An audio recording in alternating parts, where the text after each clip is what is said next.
हाँ ठीक है ठीक है। हाँ हाँ चलिए देखिए, आज जो है हम लोग टॉप 20 मैथ्स पीवाई क्यू करना शुरू किए थे क्वेश्चन, है ना। तो सेट 1 हम लोग पिछले क्लास में किए थे। आज जो है हम लोग सेट 2 शुरू कर रहे हैं, ठीक है। आज जो है हम लोग का सेट 2 चलेगा, ठीक है। तो सेट 2 में देखिए सबसे पहला क्वेश्चन क्या है, लिखा है मान लें कि x का वैल्यू कितना कितना दिया हुआ है, 433 का पावर दिया हुआ है 24, ठीक है, माइनस 377 का पावर 38 और 100 कितना 66 का पावर 54 दिया हुआ है। तो बोला गया है कि x जो इसको जब सॉल्व करेंगे तो x का कोई वैल्यू निकलेगा। तो बोला है कि x का इकाई का अंक क्या होगा, यानी यूनिट डिजिट क्या होगा, ठीक है। ये नंबर सिस्टम का क्वेश्चन है, ठीक है। तो देखो इसको क्वेश्चन करने से पहले एक बेसिक सा चीज बताते हैं, आपको याद रखना है कि कहीं भी अगर यूनिट डिजिट निकालना है, ठीक है, अगर यूनिट डिजिट निकालना है तो यहां पे क्या करेंगे, पूरा नंबर का पावर वगैरह करने का जरूरत नहीं है, पूरा नंबर का पावर वगैरह करने का जरूरत नहीं है, ठीक है। तो इसको सबसे पहले देखो एक याद रखना इस तरह का स्ट्रक्चर, यहां पे बेस है, कोई नंबर यहां पे होगा, मान लीजिए ये बेस है, ठीक है, और यहां पे एक पावर रहेगा, ठीक है। ये कंसेप्ट बता रहे हैं, ठीक है। ये बेस है और ये पावर है, जब भी इस तरह का स्ट्रक्चर दिखेगा, ठीक है, तो इसको क्या करना, पावर को जो है यहां पे पावर को डिवाइड करना 4 से। किससे डिवाइड करेंगे, 4 से। रिमाइंडर कुछ बचेगा, यहां पे कुछ रिमाइंडर बचेगा, क्या क्या बचेगा, तो बचेगा 0 1 2 और 3, 4 कभी नहीं बचेगा, क्यों, क्योंकि 4 बचेगा 4 से फिर डिवाइड हो जाएगा ना, ठीक है। तो ये रिमाइंडर बचेगा। अगर ये रिमाइंडर जितना बचा तो हम क्या करेंगे कि इस रिमाइंडर को इस बेस का क्या बना देंगे, पावर बना देंगे, ठीक है। जैसे कि एग्जाम्पल में दिखाते हैं कि जैसे इस बेस के जगह पे रहता है कितना, इस तरह का नंबर, और यहां पे मान लेते हैं रहता है 45, ये दिया हुआ है ना। तो यहां पे क्या है कि बेस में यहां पे देखो ये वाला है, पावर इतना है, पावर को क्या करते हैं 4 से डिवाइड पहले, तो 4 से डिवाइड करेंगे तो रिमाइंडर 1 बचेगा, बचेगा ना। तो रिमाइंडर जो 1 बचेगा ना, तो इसका जो यूनिट डिजिट होगा, बेस का यूनिट डिजिट यहां पे लिख देते हैं, बेस का यूनिट डिजिट कितना है 1 है, ठीक है। यानी कि इसका पावर को हमको क्या बनाना पड़ेगा 1, जितना भी रिमाइंडर बचेगा उसको यहां लिख देना है पावर में, इसका और आगे जो नंबर होगा वो होगा, उससे कोई मतलब नहीं, हमको सिर्फ यूनिट डिजिट से मतलब है, ठीक है। तो यूनिट डिजिट जब लिखना होगा तो पावर जितना भी रिमाइंडर निकलेगा उसको क्या लिखेंगे, पावर में लिखेंगे। तो पावर में लिखेंगे तो कितना हो जाएगा, यूनिट डिजिट 1 हो जाएगा। सपोज यहां पे अगर रहता 2 5 6 रहता, या 6 के जगह पे मान लो 8 रहता, ठीक है, और यहां पे रहता 34 या 32, ठीक है। अगर यहां पे इस बार क्या आएगा, तो बेस तो 8, बेस का यूनिट डिजिट क्या लिखेंगे 8 लिखेंगे, आगे कोई नंबर होगा उससे कोई मतलब नहीं है। इसको अगर 4 से जब डिवाइड करेंगे पूरा पूरा डिवाइड हो जाएगा नहीं जाएगा, मतलब रिमाइंडर 4। लेकिन जब रिमाइंडर 4 लिखे यहां मतलब रिमाइंडर 0, तो 0 यहां लिखने से कोई मतलब है, 0 लिखेंगे तो पावर तो 1 आएगा। ऐसा नहीं करना है, जब भी पावर अगर रिमाइंडर 0 आता है तो पावर में कितना लेना है 4 लेना है, क्योंकि 4 और 0 का मतलब तो सेम है, क्योंकि 4 आएगा फिर से 4 डिवाइड हो जाएगा तो रिमाइंडर 0 बचेगा, है ना। तो 0 के जगह पे क्या लेना है 4 लेना है, यहां 4 ले लेंगे। तो 8 का स्क्वायर पहले करो 64, क्या बचेगा लास्ट में 4 आएगा ना, फिर 4 का स्क्वायर करेंगे 16, लास्ट में क्या आएगा 6, यानी कि बचेगा 6 यूनिट डिजिट, है ना। 8 का पावर 4 यानी क्या 8 को 4 बार गुना करो, ठीक है। तो 8 अठे 64 और इधर से 8 अठे 64, तो इसको पूरा मल्टीप्लाई मत करो, इसका यूनिट डिजिट और इसका यूनिट डिजिट मल्टीप्लाई, 4 चौक 16, तो यूनिट डिजिट कितना आएगा 6 आएगा, ठीक है। समझ में आ रहा है इतना, मिटाएं इसको। अब देखो इसके अलावा यहां पे शॉर्ट में हम लिख दे रहे हैं कि अगर रिमाइंडर 0 0 1 2 और 3 आता है तो पावर जो है, पावर में कितना लिखेंगे पावर कितना कितना लिखेंगे, 0 के जगह पे 4 और ये सेम रहेगा, ठीक है, याद रहेगा, ये बेस है। इसके अलावा कुछ नोट याद रखना है डायरेक्ट याद रखने के लिए। कहीं भी अगर दिख जाए बेस का यूनिट डिजिट, बेस का यूनिट डिजिट अगर दिख जाए 0 या दिख जाए 1 या दिख जाए 5 या फिर दिख जाए 6, ठीक है, इसका पावर जो है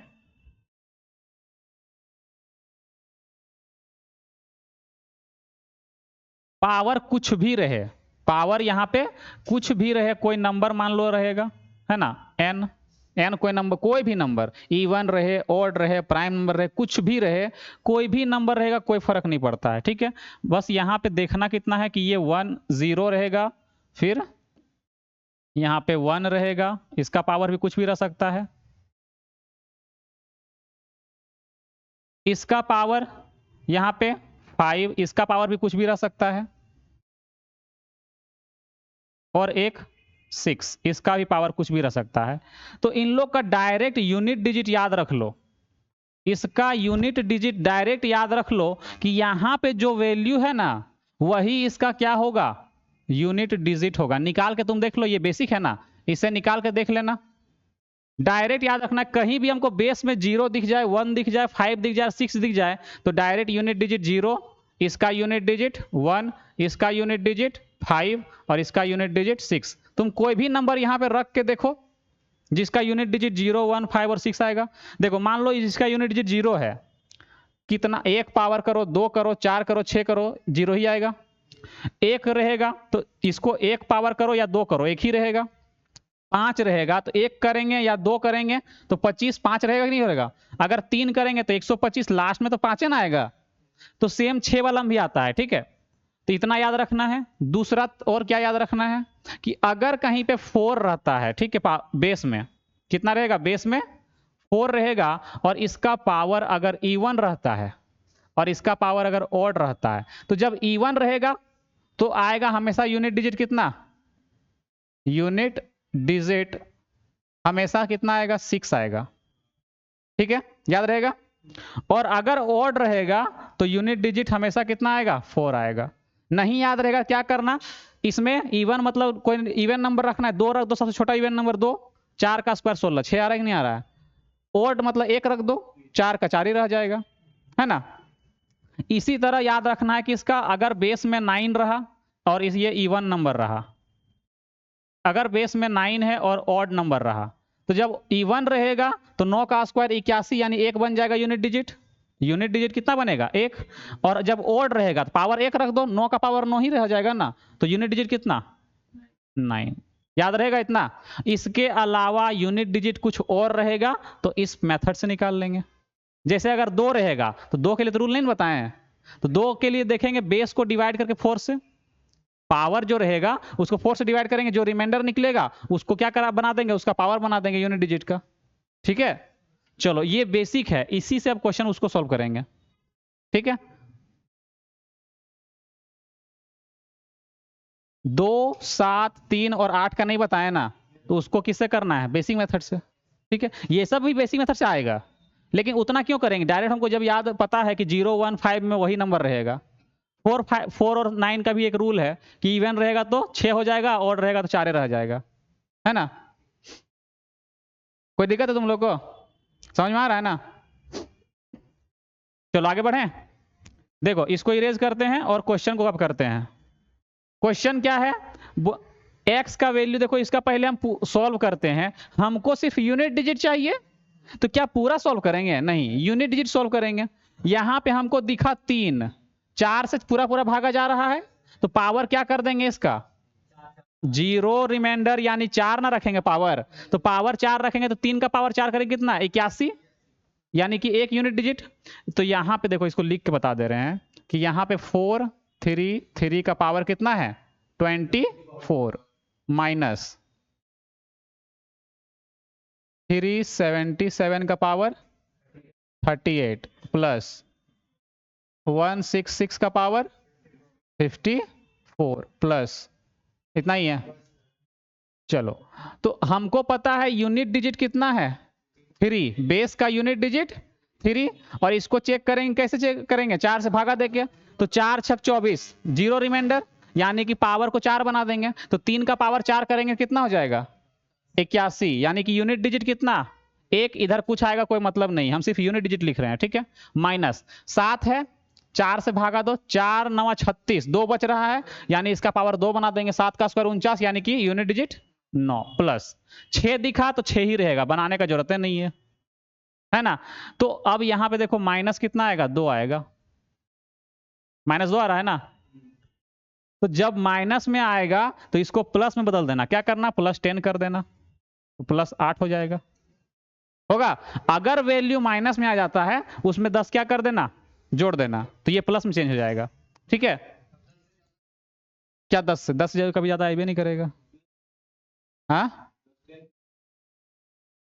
हाँ, देखो ऐसे क्यों करते हैं, मान लो अगर तुमको ये नहीं करना है, मान लो ये नहीं करना है, ठीक है, जोड़ते हैं इसको, तो कितना हो जाएगा, 6 और 1 7 -2, ये ना करेंगे, तो ये यूनिट डिजिट ना है, तो इससे ये इसके आगे कोई नंबर होगा तो उधार लेते हैं, इससे 17 हो जाएगा, तो 17 में 9 घटाएंगे तो 8 आएगा, आएगा ना, तो आखिर आया तो 8 ही।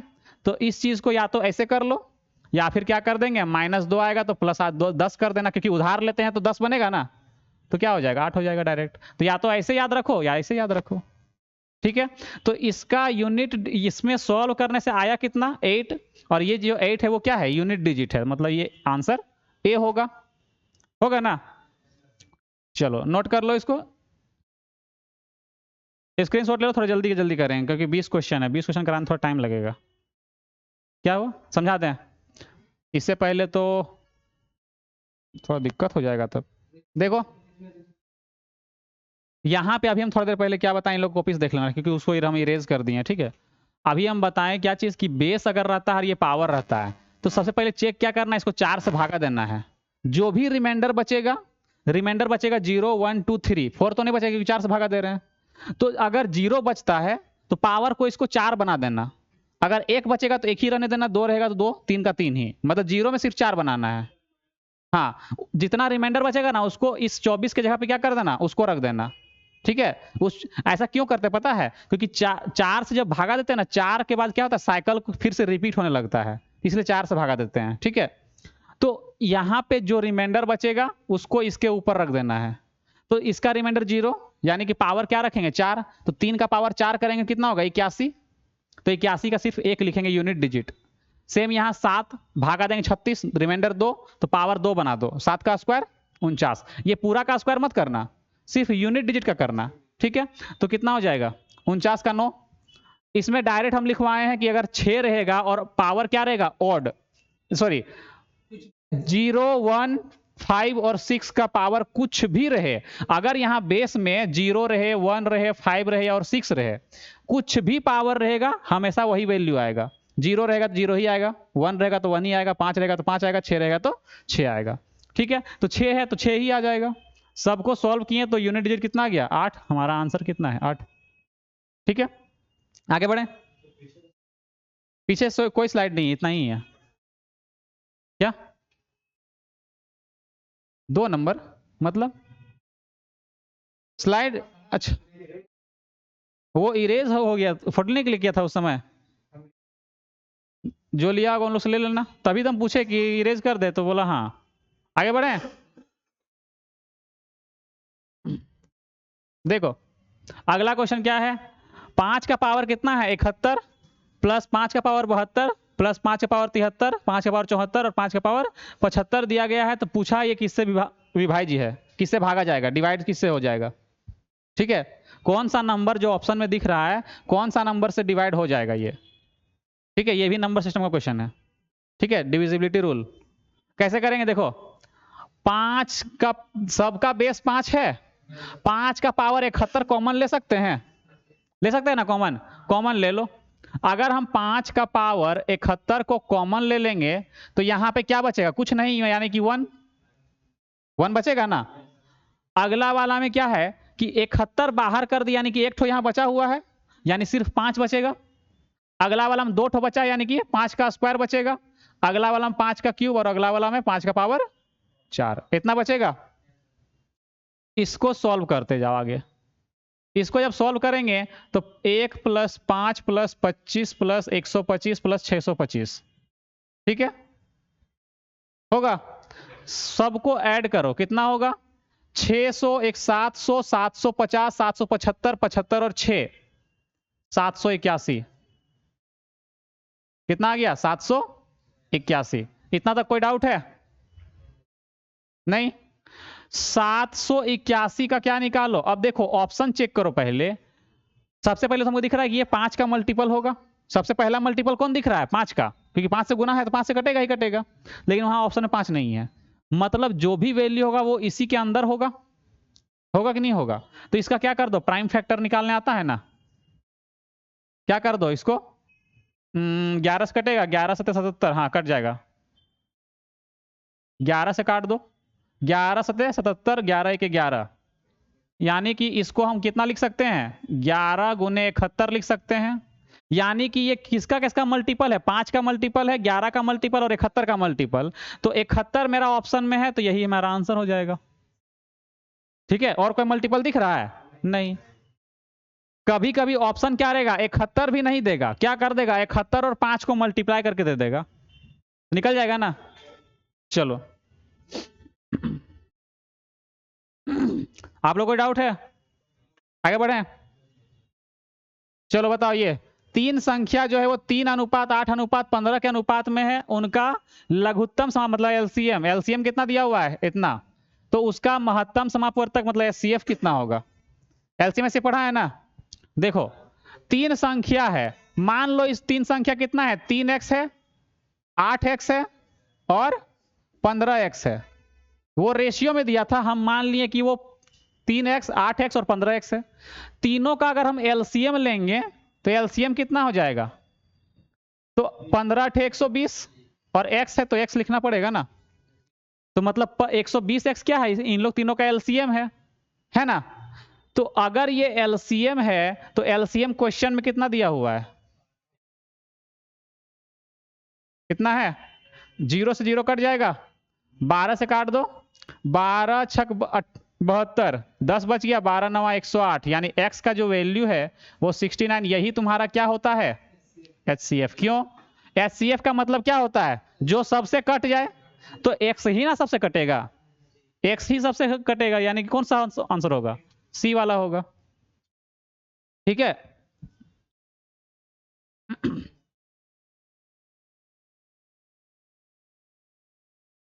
आगे बढ़े।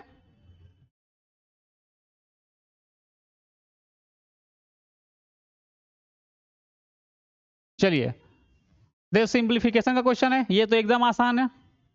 चलो ट्राई करो पहले तुम लोग, उसके बाद हम बताएंगे। जल्दी बताओ कितना आंसर आएगा।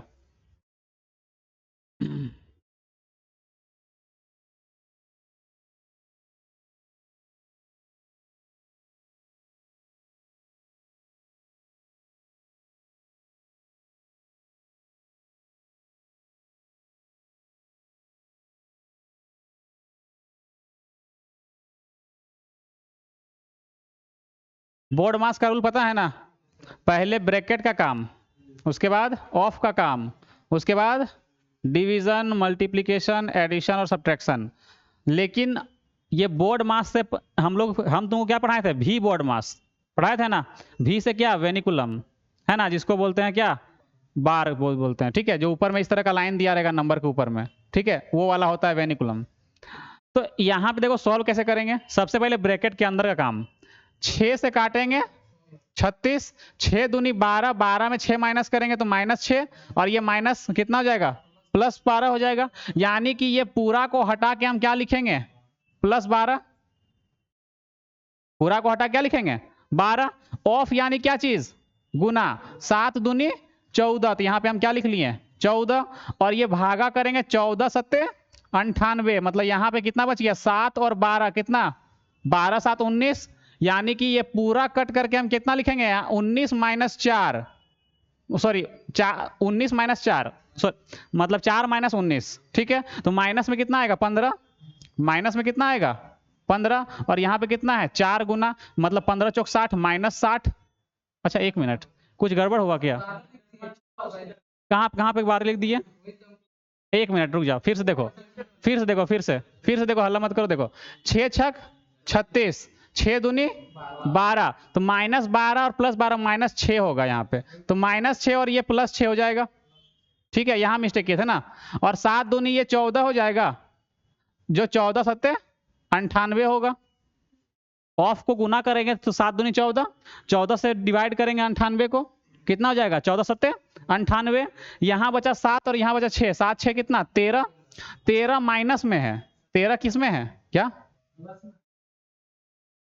ये प्लस में 6 है और ये 7, तो 7 6 13 हो जाएगा, 13 हो जाएगा माइनस में, और ये 4 माइनस करेंगे कितना हो जाएगा -9, -9 होगा ना। तो -9 को जब गुना करेंगे 4 से, -4 से, तो कितना हो जाएगा 36, प्लस 36 होगा। 36 और 16 कितना हो जाएगा 36 10 52। खत्म हो गया क्वेश्चन। इसी को अगर लिख लिख के बता दें, देखो एग्जाम में इसी तरह करना पड़ेगा, बाकी देखो लिख के बता दे रहे हैं, लिखेंगे ना तो पूरा बोर्ड भर जाएगा, अभी देखना। अभी ये सब मन में करने वाला चीज है।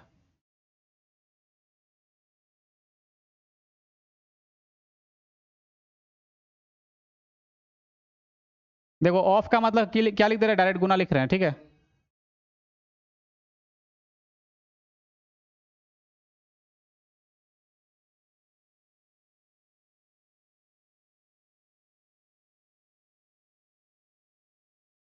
इसको जब भागा देंगे 6 छक 36 और 6 दूनी 12, तो अगला स्टेप में क्या लिखेंगे 6 - 4 गुने 4 - 7 दूनी 14 लिखेंगे, 14 सत्ते 98, तो यहाँ पे कितना लिखेंगे 7 माइनस, यहाँ पे जब करेंगे 6 दूनी 12, 12 में 6 घटाएंगे तो प्लस कितना हो जाएगा 6।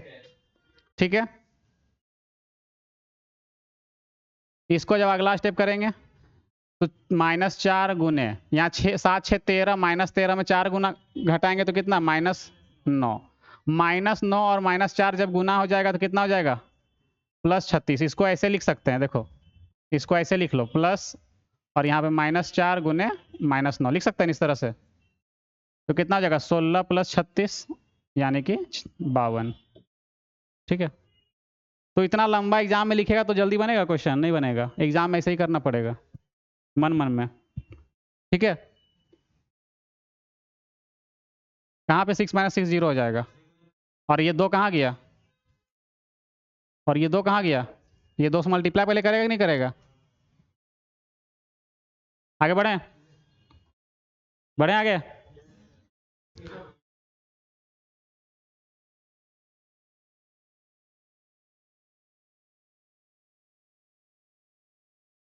हो गया, अगला क्वेश्चन फॉर्मूला बेस्ड क्वेश्चन है। अलजेब्रा का फॉर्मूला याद किया है? कौन कौन याद किया है? अलजेब्रा पढ़ा है पहले कभी? जरूर पढ़ा होगा पहले कभी। a - b का होल स्क्वायर क्या होता है इस फॉर्मूला के हिसाब से बताओ। तुम बता दो पहले, ये फॉर्मूला किसका है? ये है a + b का whole square -4ab। a - b का होल स्क्वायर बराबर ये होता है। कैसे होता है देखो, इसका स्क्वायर कितना होता है a square + 2ab + b square, ये ना होता है, और ये -4ab। जब ये घटेगा यहाँ पे तो क्या हो जाएगा a स्क्वायर -2ab हो जाएगा + b स्क्वायर। तो ये वाला किसका वैल्यू होता है? इसका नहीं होता है, होता है ना। तो डायरेक्ट ये फॉर्मूला याद रखना है, अलजेब्रा का क्वेश्चन मतलब है, समझो। ठीक है, ये किसका अलजेब्रा का फॉर्मूला सिर्फ है, क्वेश्चन है सिंप्लीफिकेशन का। ये क्वेश्चन जो है वो सिंप्लीफिकेशन क्वेश्चन है, लेकिन फॉर्मूला किसका यूज हो गया अलजेब्रा का। तो ऐसा मत समझना कि हमको अलजेब्रा नहीं पढ़ना है तो ये क्वेश्चन नहीं पूछेगा जीडी में या फिर कहीं भी कोई भी एग्जाम में। ठीक है, तो यहां पे ये क्या करेंगे, डायरेक्ट फॉर्मूला करेंगे a - b का होल स्क्वायर बराबर a + b का होल स्क्वायर -4ab।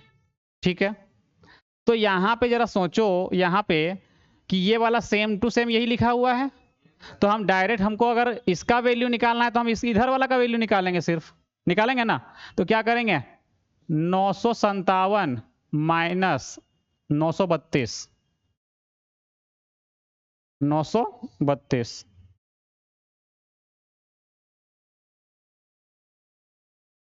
यानी कि 25 का स्क्वायर, 25 का स्क्वायर यानी कितना, 625। ऑप्शन कहां पे, ऑप्शन डी। ठीक है क्या, बस इतना ही है क्या, एक पेज बना दें? एक पेज बनाने वाला टाइम खत्म हो गया, वो 9-10 तक ही था, ज़्यादा ज़्यादा 12 तक, ग्रेजुएशन तक, उसके बाद कहाँ।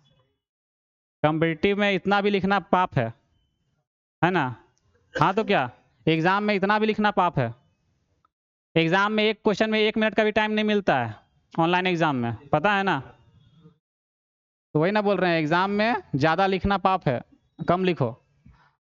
अगला क्वेश्चन क्या बोला है, यदि किसी गोले की त्रिज्या में 16.2/3% की वृद्धि होती है तो उसके पृष्ठीय क्षेत्रफल में हुई प्रतिशत वृद्धि ज्ञात करें। गोला का फॉर्मूला बताओ क्या होता है, गोला का पृष्ठीय क्षेत्रफल 4πr²। ठीक है, अगर किसी को फॉर्मूला याद नहीं है टेंशन मत लेना, स्क्वायर दिखा यानी कि कुछ भी होगा वो स्क्वायर के फॉर्म पे ही होगा नहीं होगा। तो सक्सेसिव मेथड पढ़ाए थे परसेंटेज में, तो सक्सेसिव मेथड यूज होगा कितना बार, तो एक बार रेडियस एक बार रेडियस, r² यानी 2 बार होगा r, यानी कि सक्सेसिव मेथड यूज करेंगे। तो एक बार 16.2/3% का फ्रैक्शन वैल्यू कितना लिखवाए थे, 1/6 लिखवाए थे। ठीक है, ये निकलता कैसे है, तो इसको इधर करना, 16 दूना 32, 16 × 48 और 2 50/3, और प्रतिशत के बदले क्या लिखते हैं, 1/100, 50 से भागा देंगे, 2 बार में कटेगा, 1/6 आ जाएगा, ऐसे निकलता है रेशियो। तो ये डायरेक्ट आपको याद रखना है एग्जाम में। ठीक है, तो क्या करेंगे, अब इसका वैल्यू देखो कि पहले ये वैल्यू कितना था, 6 था, एक बढ़ जाएगा 7 हो जाएगा, लेकिन ये स्क्वायर में है ना, रेडियस 2 बार यूज करेंगे ना, 4πr² फॉर्मूला होता है अगर गोला का पृष्ठीय क्षेत्रफल 4πr²। तो अगर ये फॉर्मूला याद नहीं है तो डायरेक्ट याद समझो क्या चीज, कि स्क्वायर बोला है, क्षेत्रफल यानी स्क्वायर के फॉर्म पे होगा, यानी कि सक्सेसिव के लिए 2 नंबर है, यानी 2 बार अप्लाई कर, सक्सेसिव क्या होगा, 1 बार अप्लाई होगा, 2 नंबर समझो यहाँ पे दिया हुआ है कि एक बार इतना बढ़ेगा फिर इतना ही बढ़ जाएगा, 2 बार बढ़ेगा, है ना। ये 4π से कोई मतलब नहीं, क्योंकि कांस्टेंट टर्म है, कांस्टेंट टर्म का कोई लेना देना नहीं है। तो ये एक बार और बढ़ा देंगे, 6 से 7, तो 6 का स्क्वायर कितना, 36, और 7 का स्क्वायर 49। कितना बढ़ रहा है, कितना बढ़ा, 13 बढ़ा, है ना। तो पूछा है क्या चीज, क्षेत्रफल में कितना वृद्धि होगा, है ना। तो 13 का वृद्धि हो रहा है ना क्षेत्रफल में, और पहले कितना था, 36 गुना 100, 4 से काटेंगे 25 बार में, 4 9 36, ये ना करते हैं।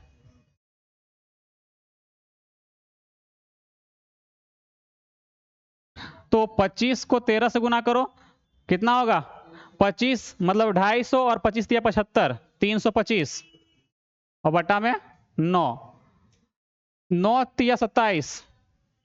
ठीक है, बचा कितना, 5, 9 छक 54, 36 वाला एक ही ऑप्शन है। ठीक है, आगे बनाने का जरूरत ही नहीं पड़ेगा। चलो नोट करो जल्दी,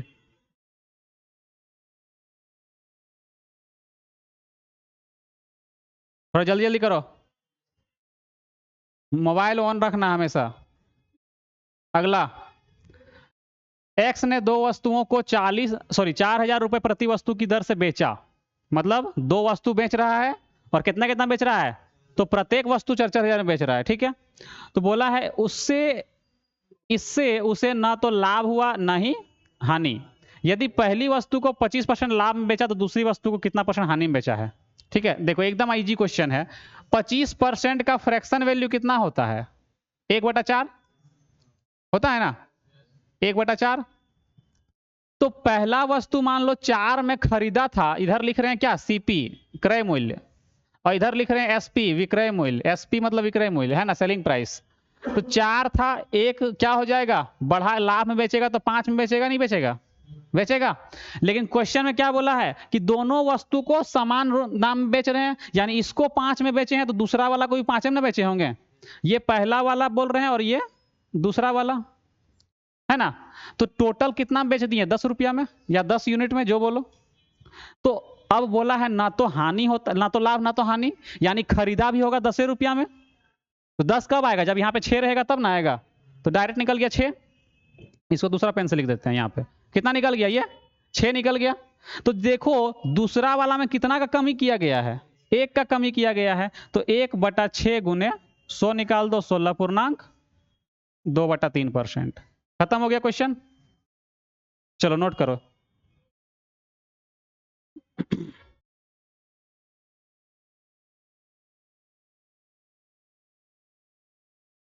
आगे बढ़े, हो गया। अगला, एक दुकानदार कैमरे के अंकित मूल्य पर 10% छूट देता है। यदि कैमरे का क्रय मूल्य 600 रुपया है तो 20% लाभ कमाने के लिए कैमरे का अंकित मूल्य क्या होना चाहिए। एक फॉर्मूला डायरेक्ट याद रख लेना, सीपी रेशियो एमपी का। जब भी प्रॉफिट और लॉस डिस्काउंट दोनों दिया रहेगा, प्रॉफिट या डिस्काउंट या फिर लॉस या डिस्काउंट, तो डायरेक्ट एक फॉर्मूला याद रखो, सीपी रेशियो एमपी का 100 plus profit percent, sorry 100 minus discount percent, ठीक है। और यहां पे लिखना 100 प्लस प्रॉफिट परसेंट।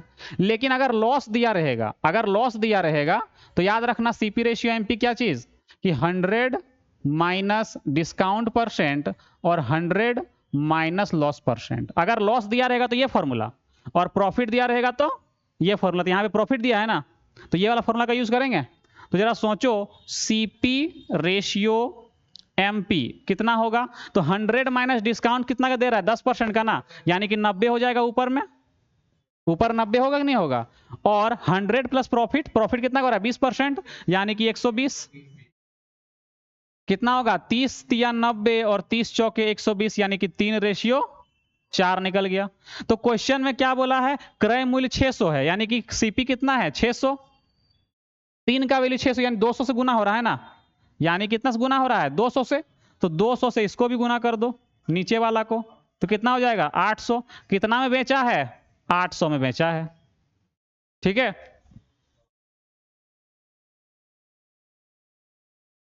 क्या क्या विक्रय मूल्य दिया रहता, विक्रय मूल्य दिया, विक्रय मूल्य दिया रहा तो क्वेश्चन चेंज हो जाएगा फिर उसका फिर दूसरा मेथड है, ठीक है। वो जब प्रॉफिट लॉस पढ़ाएंगे ना तो एकदम डिटेल में पढ़ाएंगे फिर, प्रॉफिट लॉस एंड डिस्काउंट। चलो आगे बढ़ते हैं। बोला है 2 गधे एक दूसरे से 400 मीटर की दूरी पर खड़े हैं। पहला गधा 3 मीटर प्रति सेकंड की गति से, दूसरा गधा 2 मीटर प्रति सेकंड की गति से क्या करता है, भाग सकता है। यदि दोनों गधे एक दूसरे की ओर भागते हैं तो कितने समय के बाद एक दूसरे से टकराएंगे, टकराएगा हम लोग कितना देर बाद। तो देखो मान लो एक गधा यहां पे और दूसरा गधा यहां पे, ठीक है। दोनों मान लो स्पीड किसका ज्यादा है, इधर वाला का। ये भागता है कितना की स्पीड से, 3 मीटर पर सेकेंड, और इधर से भागता है कितना स्पीड से, 2 मीटर पर सेकेंड, ठीक है। स्पीड कौन भाग रहा है, ये, यानी ज्यादा दूरी ये तय करेगा। मान लो यहां पे इन लोग आके टकराया, यहां पे, ठीक है। यहां पे मान लो ये सी जगह है, ये ए है यहां पे और ये बी है। सी पे आके क्या कर दिया, इन लोग टकरा गया, है ना। तो यहां पे जरा सोचो, जितना देर में ये यहां से यहां पहुंचा होगा उतना ही देर में ये यहां से पहुंचा होगा, पहुंचा नहीं पहुंचा, यानी टाइम से में इसको 2 तरह से बना सकते हैं। लेकिन इसमें देखो क्वेश्चन पे डिपेंड करेगा दोनों में से कौन मेथड यूज करेंगे। तो एक होता है क्या कि अगर टाइम सेम होता है तो डिस्टेंस और स्पीड का जो रेशियो होगा वो सेम होता है, एक तरीका ये। और एक रिलेटिव स्पीड, सापेक्षिक चाल जिसको बोलते हैं, उसका यूज कर सकते हैं। तो यहां पे हमसे पूछा क्या है, टाइम। तो जब टाइम निकालने बोलता है तो हम लोग रिलेटिव स्पीड का यूज करके बनाएंगे, तो क्योंकि उससे जल्दी निकलेगा। तो रिलेटिव स्पीड देखो, ये जो दूरी है ये दोनों मिलकर तय किया है, मतलब ये भी चला ये भी चला, तो ये इधर जितना स्पीड से जा रहा है और ये इधर। तो रिलेटिव स्पीड 2 तरह का होता है, अगर दोनों सेम डायरेक्शन पे जा रहा है, पहले ऑपोजिट ला देख लो, अगर दोनों ऑपोजिट डायरेक्शन पे है, ये S1 स्पीड से और ये S2 स्पीड से, तो रिलेटिव स्पीड यानी कि सापेक्षिक चाल जो होता है वो दोनों को ऐड कर देते हैं। क्या करते हैं, दोनों को ऐड कर देते हैं। दूसरा कंडीशन क्या है कि दोनों अगर सेम डायरेक्शन पे जा रहा है, ये S1 स्पीड से और ये S2 स्पीड से, तो रिलेटिव स्पीड जो निकलता है उसको क्या करते हैं, सबट्रैक्ट कर देते हैं, माइनस कर देते हैं। लेकिन जरूरी थोड़ी कि यही छोटा होगा ये बड़ा होगा, उल्टा भी तो हो सकता है, तो फिर तुम्हें वैल्यू माइनस में आ जाएगा। तो इसमें क्या लगा दो, मोड लगा दो, यानी कि कभी भी नेगेटिव नहीं होगा, पॉजिटिव में रहेगा हमेशा। इतना याद रहेगा। तो इन लोग ऑपोजिट डायरेक्शन पे है कि नहीं है, तो कौन सा तरीका यूज होगा, ये स्पीड दोनों का ऐड हो जाएगा। तो स्पीड जब दोनों का ऐड होगा तो यहां पे हमको टाइम निकालना है। क्या निकालना है, टाइम। तो डिस्टेंस कितना का है, 400 मीटर का है कि नहीं। तो 400 और ये दूरी दोनों मिल के चला है, तो टोटल कितना हो जाएगा, 5 के स्पीड से चला होगा, है ना। तो 5 से काट दो, 5 8 40, यानी कि 80 सेकेंड। ठीक है, क्योंकि ये मीटर पर सेकेंड और ये मीटर में है, तो मीटर मीटर कट जाएगा, तो सिर्फ क्या बचेगा, सेकेंड, ऑप्शन सी। ठीक है, आगे बढ़े।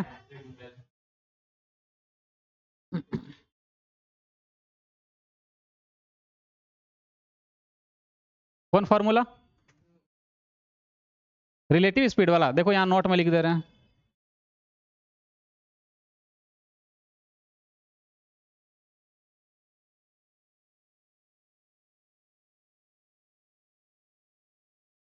रिलेटिव स्पीड यानी जिसको बोलते हैं क्या, सापेक्षिक चाल। क्या बोलते हैं, सापेक्षिक चाल। दो कंडीशन, अगर सेम ऑपोजिट डायरेक्शन पे है, S1 स्पीड और S2 स्पीड से, तो रिलेटिव स्पीड क्या हो जाएगा, दोनों को जोड़ देंगे। दूसरा कंडीशन, अगर ये सेम डायरेक्शन पे है, S1 स्पीड से और S2 स्पीड से, तो रिलेटिव स्पीड क्या होगा, दोनों को सब्ट्रैक्ट कर देंगे, S1 माइनस S2, और मोड लगा देंगे ताकि ये नेगेटिव में ना आए। ठीक है, चलो नोट करो, थोड़ा जल्दी करो। हाँ, कितना हुआ अभी तक, 9 ही क्वेश्चन हुआ, अभी 11 क्वेश्चन बाकी है। अगला क्वेश्चन जल्दी करो। 7 संख्याओं का औसत कितना है, 18 है। यदि एक संख्या 17 को 31 में बदल दिया जाए तो औसत कितना हो जाएगा, बताओ। जब भी इस तरह क्वेश्चन दिखेगा ना, तो इसको दो तरह से कर सकते हैं। एक तो बेसिक से, बेसिक क्या है कि टोटल संख्या कितना है, 7 है, और औसत 18 है, यानी सबको जोड़ेंगे तो टोटल नंबर कितना होगा, 18 सत्ते कितना, 126 होगा, है कि नहीं। तो 126 टोटल होगा, तो 17 के जगह पे 31, यानी कि कितना ज्यादा आ जाएगा, 14 ज्यादा आ जाएगा कि नहीं आ जाएगा, 14 ज्यादा आ जाएगा कि नहीं। तो 14 ज्यादा आ गया, अब इसमें एवरेज निकाल दो, 7 नंबर इसको भागा दे दो 7 से। ठीक है, तो एवरेज कितना निकलेगा, तो 6 4 10, यहाँ पे 3 और 1 4, 114, यानी 7 दूनी 14, 20 निकलेगा आंसर। एक तरीका ये हुआ। हाँ, नहीं समझ में आया। देखो 7 संख्या है, ठीक है, तो 7 संख्या में एवरेज 18, एवरेज मतलब क्या, एक संख्या एवरेज में 18 मान लिए, तो 7 को कितना हो जाएगा टोटल, कुल नंबर सभी नंबरों का मतलब योग कितना होगा, सम ऑफ ऑल नंबर, सभी नंबर का सम कितना होगा, मतलब योग कितना होगा, सभी संख्याओं का योग कितना हो जाएगा, 7 गुने 18, 126। अब हुआ क्या, 7 गो नंबर में से एक ठो क्या है, 17 है, तो 17 के जगह पे क्या कर दिया, वो 31 लिखने वाला है, तो कितना ज्यादा हो जाएगा नंबर, 14 ज्यादा ना हो जाएगा। 17 31 है, 17 माइनस करेंगे तो 14 निकलेगा, तो 14 इसमें जोड़ दो, तो अब नंबर कितना हो जाएगा, ये 140 हो जाएगा। अच्छा 14 जोड़ना है ना, तो 140 हो जाएगा। तो अब हमको एवरेज निकालना है, औसत कैसे होगा, ठीक है। तो एवरेज कितना अब निकलेगा, 140 को, टोटल नंबर तो अभी 7 ही ना है, क्योंकि ये रिप्लेस किया है, ऐड नहीं किया है, रिप्लेस किया है, तो रिप्लेस किया तो नंबर तो 7 ही रहेगा, 7 से भागा दे दो। ये हुआ पहला तरीका। लेकिन अगर हम एग्जाम में करेंगे तो कैसे करेंगे, देखो इसको जैसा है वैसे रहने दो, इसको हम डेविएशन से करेंगे कि ये 31 था, है ना, 17 इसमें क्या, पहले 17 था, अब 31 लेने वाला है, तो कितना ज्यादा लेगा, तो देखेंगे 14 ज्यादा लेगा, लेकिन नंबर तो रिप्लेस हुआ है, ऐड तो नहीं किया गया है, मतलब नंबर तो भी 7 को होगा वहां पे।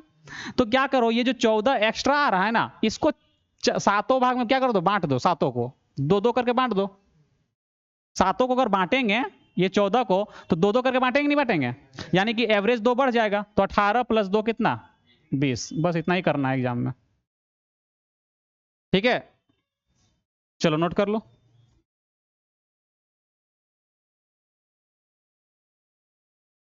आगे बढ़े।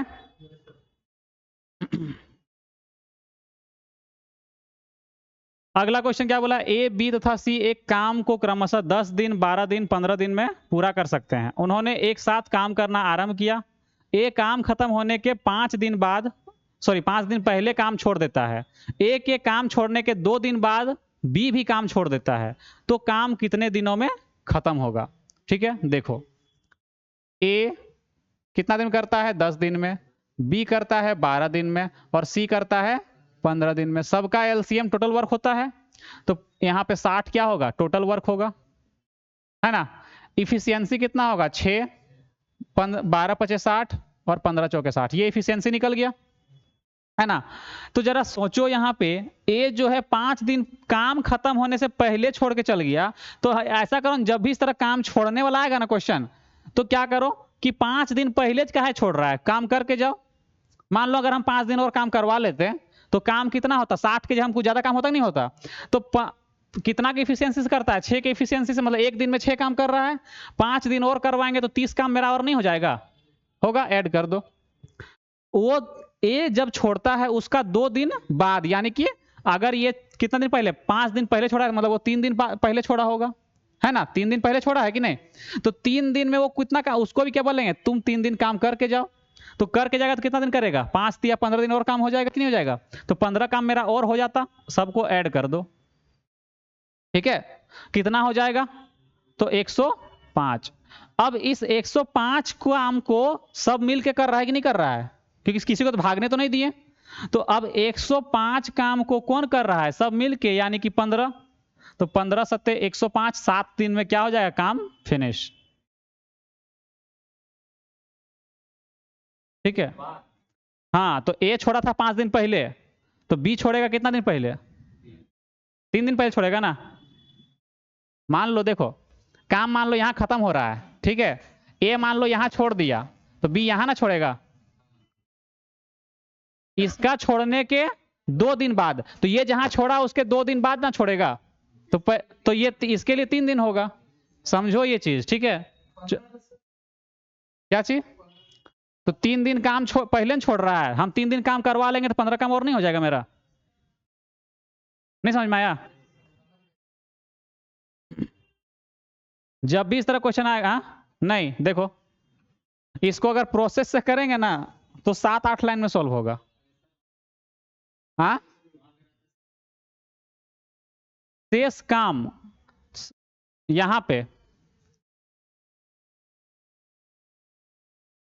तो फिर पूछता क्या चीज कि शेष काम को ए अकेले कितना दिन में करेगा। फिर क्वेश्चन ये हो जाता, तो उसका फिर दूसरा तरीका बनेगा, उसको थोड़ा सा फिर चेंज करके बनाएंगे, क्वेश्चन चेंज हो जाएगा पूरा। अभी उसको जब पढ़ाएंगे ना तो उस टाइम डिटेल्स बताएंगे, अभी उसको डिस्कस करेंगे ना तो आगे का क्वेश्चन सब रह जाएगा अभी, ठीक है। क्या चीज? टोटल वर्क, एलसीएम सबका, यहाँ पे एलसीएम लिखा जाता है। अभी देखो ये सब जो हम करवा रहे हैं 20 क्वेश्चन प्रैक्टिस, ये सबसे ज्यादा फायदेमंद किसके लिए है? जो जिसको कुछ ना कुछ कंसेप्ट थोड़ा मोड़ा पता है, ठीक है, उसको। बाकी जो अभी न्यू है वो सिर्फ देखो समझो, जो सिखा रहे हैं सिर्फ सीखते जाओ। जब डिटेल से पढ़ाएंगे तो वहां पे सब कुछ समझ में आते जाएगा, और ठीक है, तब उसमें याद भी आएगा कि हाँ ये चीज पहले पढ़ चुके हैं, ठीक है।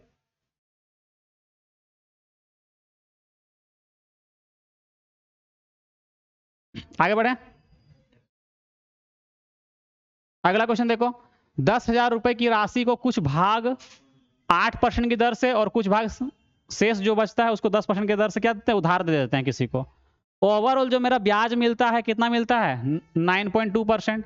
तो जब भी इस तरह क्वेश्चन देखो एलिगेशन लगा दो, एलिगेशन लगा दो, क्योंकि एवरेज में हमको कितना मिल रहा है? 9.2, जो इन दोनों के बीच में होना चाहिए, तो एवरेज लग जाए, क्या लग जाएगा? Allegation method. 8% और ये दे रहे हैं कुछ भाग को 10% में, तो दोनों भाग से मेरा ब्याज कितना मिल रहा है? मान लो इसको दिए हैं 8% के ब्याज में उधार दिए, इसको दिए 10% के ब्याज में, दोनों को अगर मिला के देखते हैं तो हमको मिलता है कितना कि 9% का, हमको 9.2% का ब्याज मिल रहा है। तो यहां से जब रेशियो निकालेंगे तो यहाँ पे माइनस करेंगे बड़ा में छोटा को, तो 0.8 और यहाँ पे 1.2, पॉइंट को हटा दो, दोनों जगह से हट जाएगा ना। 4 दूनी 8 और 4 तिया 12। ये जो रेशियो निकलता है ना वो प्रिंसिपल का रेशियो निकलता है। किसका रेशियो निकलता है? प्रिंसिपल का। जब मिक्सचर एंड एलिगेशन पढ़ाएंगे तो वहां सब कुछ बताएंगे कि एलिगेशन में क्या दिया रहेगा तो रेशियो क्या निकलता है। अगर यहां मान लो कि यहां पे मान लो प्रॉफिट या लॉस दिया रहेगा तो यहां पे सीपी का रेशियो निकलता है ना। यहां पे अगर पर रेट दिया हुआ है तो यहां पे प्रिंसिपल का रेशियो निकलता है। तो सारा मिक्सचर एंड एलिगेशन जब पढ़ाएंगे वहां पे बताएंगे। ठीक है, देखो फिलहाल अभी ये प्रिंसिपल का रेशियो टोटल कितना 3 और 2 5 यूनिट। क्वेश्चन में कितना बोला है? 10,000 बोला है ना, 10,000। तो 5 यूनिट का वैल्यू 10,000 यानी 1 यूनिट का वैल्यू कितना? 2,000। तो हमको निकालना है सबका। इसका 4,000 हो जाएगा और इसका 6,000 हो जाएगा। खत्म हो गया पहला ऑप्शन। चलो नोट करो।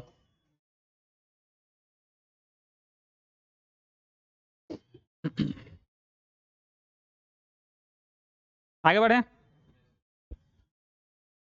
अगला क्वेश्चन, एक बैग में 2 रुपए 50 पैसे 25 पैसे के सिक्कों के रूप में 3:5:7 के अनुपात में कितना है? 51.25 रुपए है।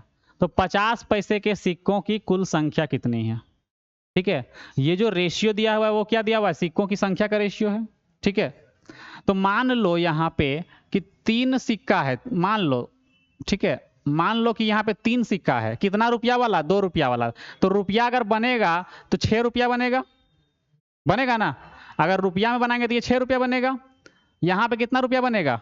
2.5 रुपया, यानी कि हम बोल सकते हैं 5/2 रेशियो, बोल सकते हैं ना। देखो 2 रुपया का सिक्का है यानी कि डबल कर दे रहे हैं। ठीक है, 50 पैसा यानी कि आधा हो जाएगा, है ना। और 25 पैसा यानी कि 1/4 हो जाएगा, यानी 7/4 रेशियो निकल गया। ये अभी नॉर्मल फॉर्म पे नहीं है। एलसीएम ले लो 4 4 छक 24 प्लस 10 प्लस 7, सॉरी प्लस नहीं, रेशियो। ठीक है, टोटल कितना हुआ जोड़ के देखो। 24 10 34 34 और 7 41। 41 यूनिट का जो वैल्यू है यहाँ पे, 41 यूनिट का जो वैल्यू है वो क्वेश्चन में कितना दिया हुआ है? 51.25 रुपया दिया हुआ है कि नहीं, है ना। पॉइंट अगर हटा दें तो नीचे 100। 41 से कट करो, 41 एक 41 बच गया यहाँ पे कितना? 10। 41 दूना कितना? 82, बचा कितना? 20, क्योंकि 102 ना यहाँ पे हो जाएगा, तो 20 बच गया। तो यहाँ पे 20 बचेगा यानी कि 205। तो 5 से भागा देंगे तो ये हो जाएगा 5 बार में 125 बटा कितना? 100। 25 पचे 125, 25 चौके 100, यानी कि 1 यूनिट का वैल्यू आ गया 5/4। तो जरा सोचो 24 का वैल्यू कितना हो जाएगा? अगर 1 का वैल्यू 5/4 तो 24 का वैल्यू कितना? 4 छक 24 पचे 4 छक 24 मतलब 6 पचे 30। कितना होगा? 30 निकलेगा कि नहीं निकलेगा? हमको चाहिए किसका? हम सिर्फ उसका निकालते हैं। हमको जिसका चाहिए हम सिर्फ उसी का निकालते हैं। हमको चाहिए 50 पैसा वाला। 50 पैसा वाला यहाँ पे है, ये 2 रुपया वाला है, ये 2 रुपया वाला है। ये जो है वो 50 पैसा वाला है ना। इसको 0.5 लिखते हैं, ठीक है। और इसको लिखते हैं 0.25, 25 पैसा, ये ना लिखेंगे, ऐसे लिखते हैं। तो 50 पैसा वाला का मतलब 10 यूनिट बन रहा है। तो 10 का वैल्यू कितना? 10 पचे 50/4, यानी कि 25/2 लिख सकते हैं ना। इसको कितना लिख सकते हैं कट करके? 25/2।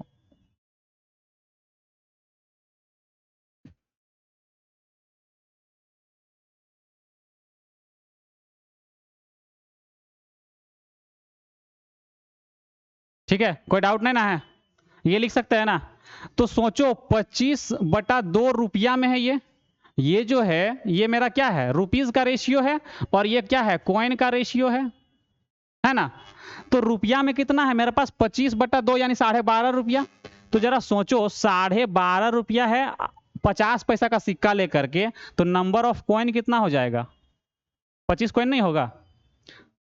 हमको मान लो 10 रुपया बनाना है तो कई को सिक्का लेना होगा? 20 रुपये सिक्का लेना होगा कि डबल कर रहे हैं कि नहीं कर रहे हैं? अगर 50 पैसा का सिक्का लेना है ना, तो कितना सिक्का लेंगे? 20 सिक्का लेंगे तब ना होगा ये 10 रुपया। तो हमको बनाना है कितना? 12.5, यानी कि डबल करना होगा, यानी 25 सिक्का लेना होगा। तो डायरेक्ट कुछ मत करना, 25/2, 25/2 को 2 से गुना कर दो, ये 2 कट जाएगा, कितना आंसर होगा? 25। सिक्कों की संख्या कितना? 50 पैसा वाला, तो 25 सिक्का होगा।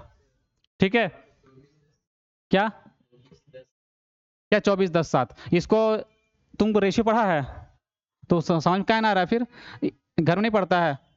देखो यहाँ पे एलसीएम कितना है? 4 लिए, यहाँ तो 4 नहीं था, नीचे कुछ 1 है, तो 4 से गुना होगा 24 बनेगा।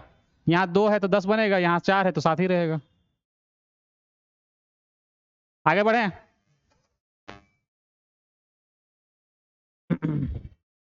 अगला क्वेश्चन, कोई धनराशि चक्रवृद्धि ब्याज से 4 वर्षों में कितना हो जाता है? 3840, और 5 वर्ष में हो जाता है इतना। तो हम एक डायरेक्ट, और ब्याज पूछ रहा है, तो ब्याज निकालने के लिए डायरेक्ट हम तुम लोग को एक ट्रिक बता देते हैं। ठीक है, अभी फिलहाल ट्रिक से काम चलाओ, जब डिटेल में पढ़ाएंगे तो ट्रिक के अलावा भी प्रोसेस बताएंगे। ठीक है, देखो जब रेट निकालने बोलेगा ना, जैसे लगातार, जैसे कि यहाँ पे ट्रिक लिख देते हैं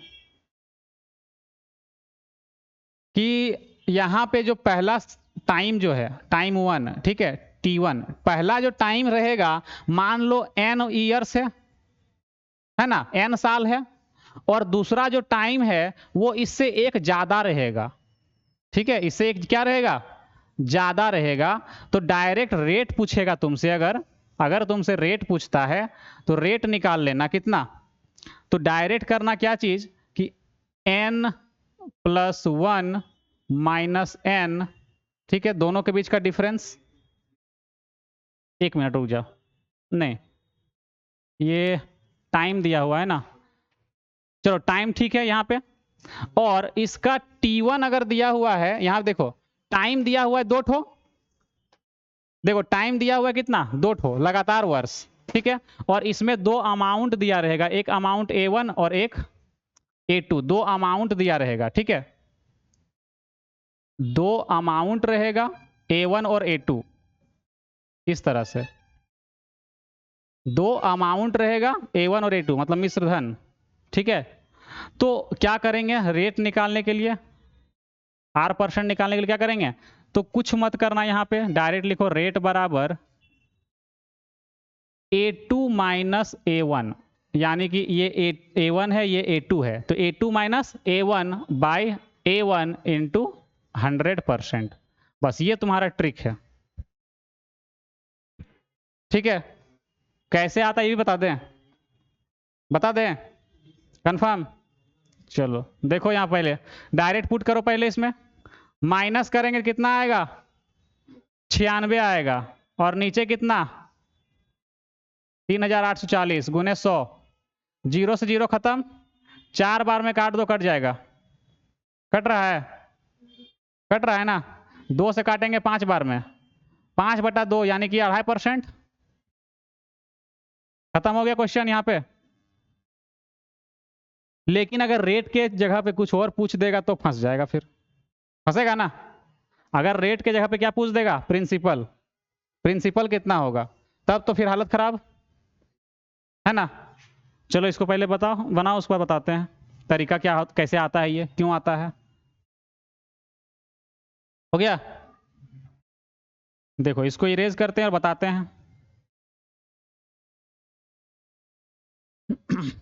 जैसे देखो इसको सॉल्व करते हैं, यहाँ पे मान लो एक कोई नंबर, देखो इसको कोई नंबर लेके सॉल्व नहीं करते, इसको जैसे अगर ये क्या बोलते हैं, फॉर्मूला से करते हैं थोड़ा लंबा बनेगा, डायरेक्ट हम समझा देते हैं ताकि रेशियो से बना सकते हो क्वेश्चन को। ठीक है, तो अगर मान लो कि प्रिंसिपल जो है यहाँ पे कुछ भी है, मान लो रेट मान के चलो कितना,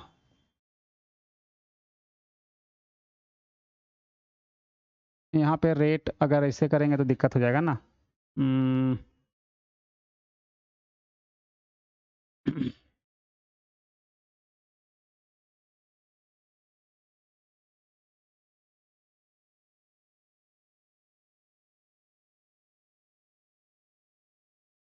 देखो इसको देखो पहले प्रोसेस से बताते हैं। ठीक है, इसको और कैसे किया जा सकता है रेट निकालने के लिए।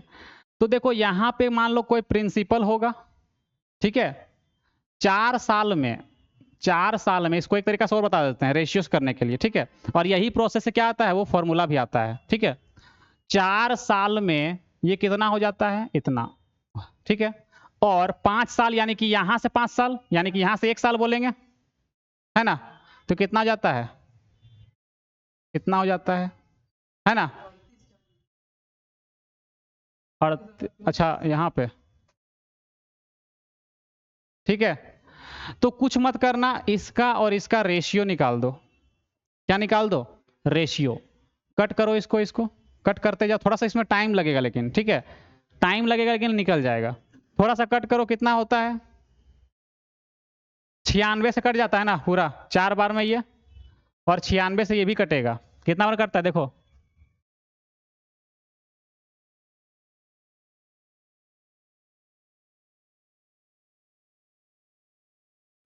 छोटा नंबर से काटते हैं, देखो 16 दूना 32, बच गया यहाँ पे कितना 6, 16 चौक 64, 16 दूना, हाँ अच्छा ठीक है, देखो 16 दूना 32, बच गया कितना है 7, 73, 16 चौक 64, कितना बच गया, यहाँ पे 7 था ना, 73, 16 9 बच गया, 16 चौक 64, 9, 96, 16 छक 96, ठीक है।